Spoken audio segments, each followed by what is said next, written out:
Bonjour, je vous propose une explication linéaire de type bac du poème Il fait un temps de bourrasque et de cicatrices, extrait de la section L'onde du chaos de Mes forêts d'Hélène Dorion, dans le parcours, le paysage, l'intime, la poésie.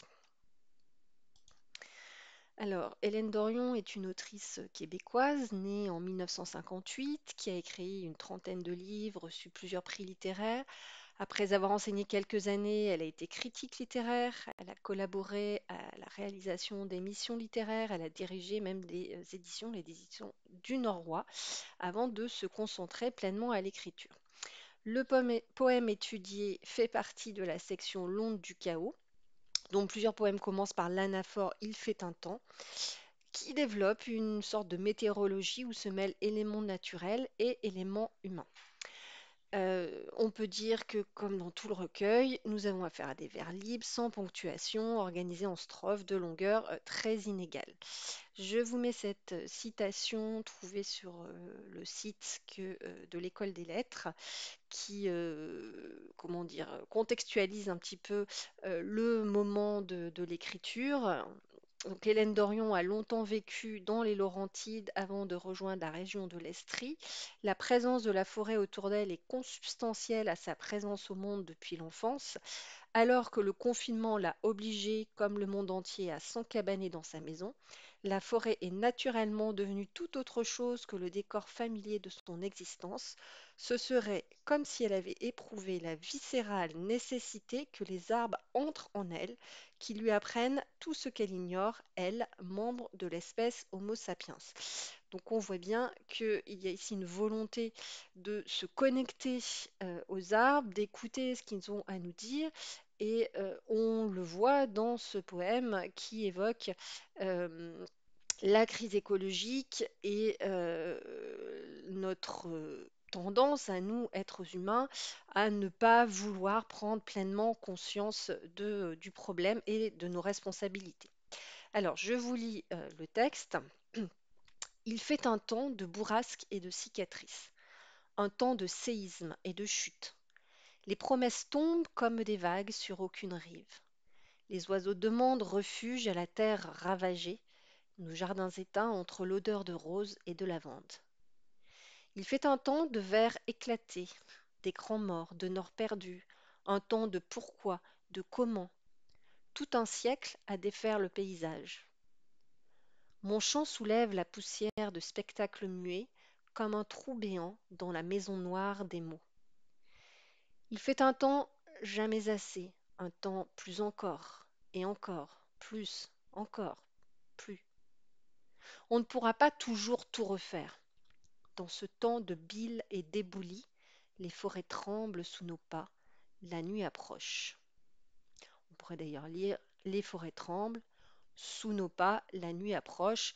C'est l'intérêt, on va dire, de l'absence de ponctuation, de pouvoir donner lieu à différentes interprétations, à différentes lectures du texte.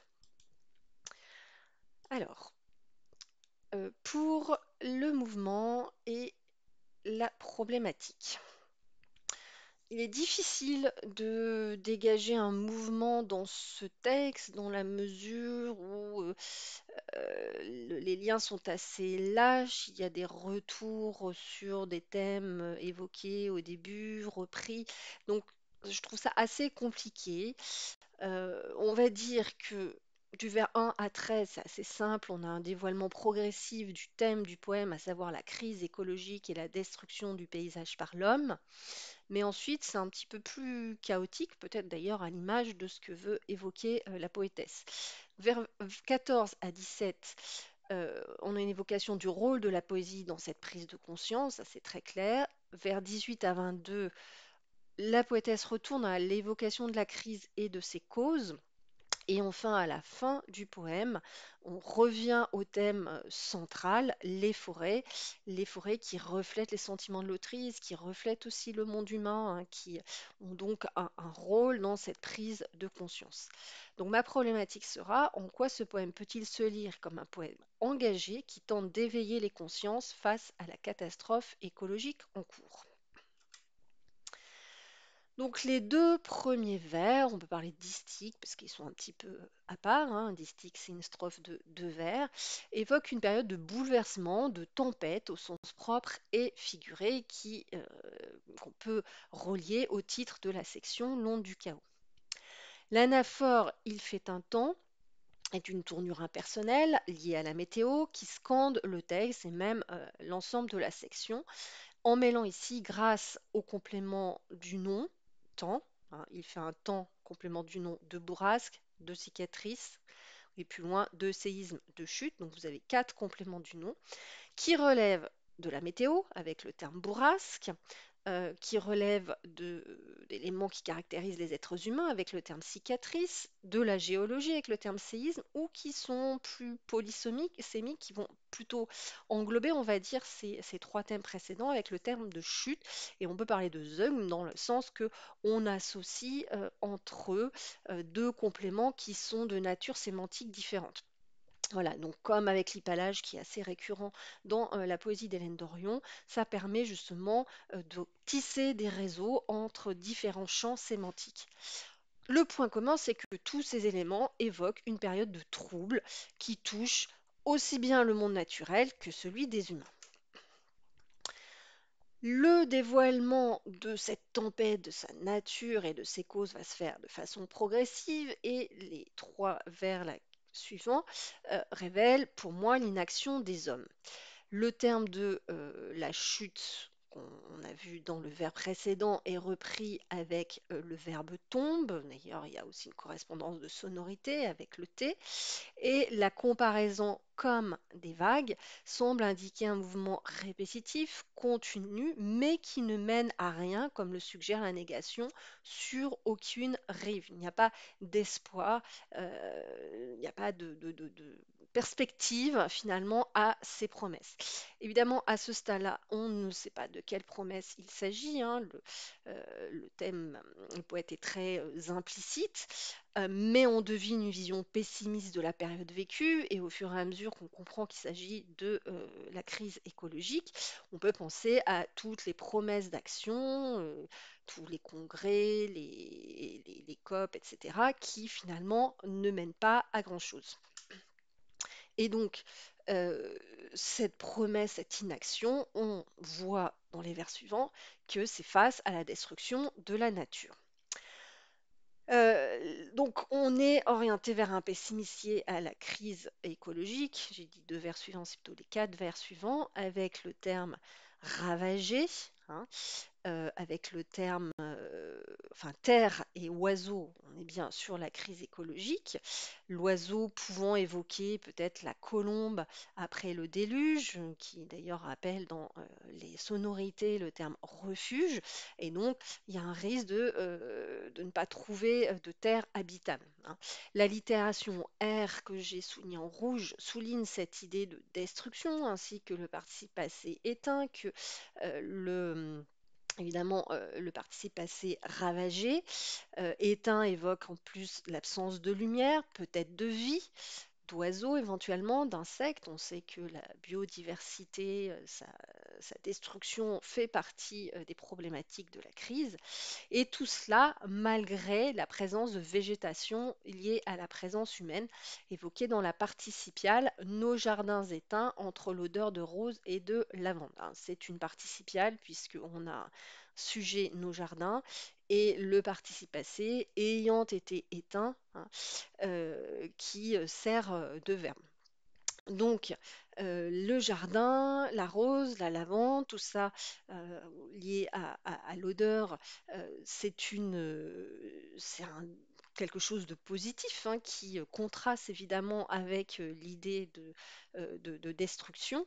Et peut-être que ici, l'autrice critique de façon implicite notre tendance à nous réfugier dans notre jardin sans voir la crise écologique qui s'étend tout autour.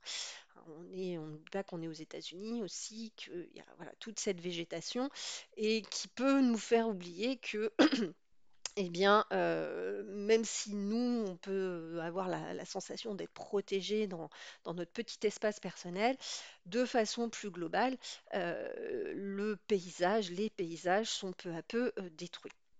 Voilà. On peut aussi penser avec le terme jardin au jardin d'Éden et donc à la chute, le moment où Adam et Ève sont chassés du paradis. On a ensuite une reprise de l'anaphore, Il fait un temps, qui va introduire cette fois l'idée de crise de sens qui est liée à notre monde technologique. Donc cette anaphore du terme de la tournure impersonnelle météorologique qui fait un temps est suivie de termes un peu paradoxaux puisque cette fois ce sont des réalités techniques créées par l'homme qui sont évoquées. Le verre éclaté peut évoquer des bâtiments détruits, peut-être les attentats du 11 septembre qui ne sont pas si loin par rapport, enfin c'est déjà 20 ans auparavant, mais c'est vrai que ça a beaucoup marqué notre génération. Les verts évoquent aussi les écrans, mais ces écrans sont qualifiés par l'adjectif mort qui, du coup, introduit de façon plus explicite l'absence de vie, la destruction, etc. Et cet écran, évidemment, est assez central dans le recueil, hein, il revient assez souvent comme le symbole de notre société, mais elle a écrit ce texte pendant le confinement, donc c'est vrai qu'on a beaucoup été sur nos écrans par la force des choses. On peut aussi penser au double sens du mot écran, ce qui fait écran, c'est-à-dire ce qui nous empêche de voir, et ça annonce la strophe suivante. Donc cet élément, l'écran, est associé à une perte de repère, de sens, avec les expressions nord, perdu, les adverbes interrogatifs, point, pourquoi, comment, pour lesquels il n'y a pas de point d'interrogation, mais qui sont remplacés par des blancs qui peuvent illustrer justement ce vide, cette perte de repère. Tout un siècle à défaire le paysage est un vers central qui résume finalement le propos ou le thème d'ailleurs, c'est l'homme qui est à l'origine de la destruction de la nature. On a une phrase nominale, très lapidaire, qui résume l'activité humaine du dernier siècle avec ce verbe défaire, son préfixe négatif, qui cette fois explicite vraiment cette idée de destruction de la nature par l'homme. Face à cette activité humaine destructrice, le rôle de la poésie est évoqué dans les quatre vers suivants. Il s'agit de révéler, dévoiler, y compris ce qu'on ne veut pas voir, hein. Le mot chant, qui peut traduire le Carmen en latin, introduit cette notion de poésie, poésie qui est celle de l'autrice avec le déterminant possessif mon. L'expression soulève la poussière est polysémique, ambiguë. La poussière évoque souvent la mort, la décomposition, mais le fait de la soulever, eh bien, prend le contre-pied par rapport à l'action de mettre la poussière sous le tapis et peut donc évoquer cette volonté de révéler, de faire s'élever ce que l'on ne veut pas voir ou ce qu'on n'est pas prêt à entendre, comme le suggère l'expression spectacle muet, qui associe d'ailleurs les deux sens, hein, la vue avec spectacle et l'ouïe avec muet, mais de façon un peu paradoxale, oxymorique, on pourrait dire. Donc la poésie fait sortir ce qui est encore caché, ce qui n'a pas encore été dit, et tout cela est encore souligné par la comparaison comme un trou béant dans la maison noire des mots, le noir évoquant comme le trou, enfin voilà, le trou noir, c'est-à-dire ce qui ne se manifeste pas, ce qui est caché. Et on peut comprendre les vers suivants comme l'expression d'une nouvelle cause à cette destruction de la nature, qui serait le désir insatiable des hommes. Donc on a à nouveau l'anaphore qui associe autant cette fois des adverbes, donc la construction syntaxique devient de plus en plus déstructurée à l'image du chaos qui s'installe. L'opposition jamais assez, plus encore, évoque probablement notre désir insatiable de toujours plus qui aboutit à cette destruction du paysage évoqué précédemment. Voilà, le toujours plus aboutit au plus, au plus. On pourrait comprendre ce plus qui est isolé non pas comme plus, mais comme plus rien, hein. Comme le suggère le dernier vers, à la forme négative, on ne pourra pas toujours tout refaire, hein. Le verbe refaire est faisant écho en antithèse au verbe défaire qu'on a vu précédemment. Et donc cette négation suggère finalement les limites de l'hubris humaine. L'hubris, c'est une sorte d'orgueil et d'incapacité de l'homme à contenir ses désirs et finalement cette illusion, cette prétention à vouloir concurrencer le divin. Et donc, ce qui est dénoncé ici, et on peut parler de poème du coup engagé, c'est l'hubris qui pense pouvoir réparer indéfiniment ses erreurs. On va pouvoir toujours, par la technologie, réussir à réparer, à aller plus loin. Et donc, la poétesse clôt le poème en reliant le thème de la crise à celui du recueil, à savoir les forêts, qui reflètent finalement, qui sont le reflet du monde humain. La formule impersonnelle disparaît au profit d'un complément circonstanciel de lieu dans ce temps de bile et d'éboulis, euh, qui reprend à l'aide du démonstratif ce temps, tous les éléments de tempête qui menacent l'humanité et l'allitération en B, Bill et Bully, on a tremble également au vers suivant, ainsi que le zeugme, Bill et Bully, puisqu'on associe des réalités qui appartiennent à des champs sémantiques différents, évoque à nouveau l'idée de chute et y ajoute un sentiment d'inquiétude, hein. La bile peut faire écho à l'expression se faire de la bile, et puis on a le verbe trembler à la ligne suivante. La personnification, les forêts tremblent, projette dans une sorte d'hypallage les sentiments probables de l'autrice, hein. Donc ça projette sur les forêts les sentiments probables de l'autrice. On a vu comment dans tout le recueil, les sentiments, les rêves, etc., l'intime de la poétesse, pour reprendre le titre du parcours, se reflète dans le paysage, dans les forêts, notamment à l'aide des personnifications ou des figures d'hypallage.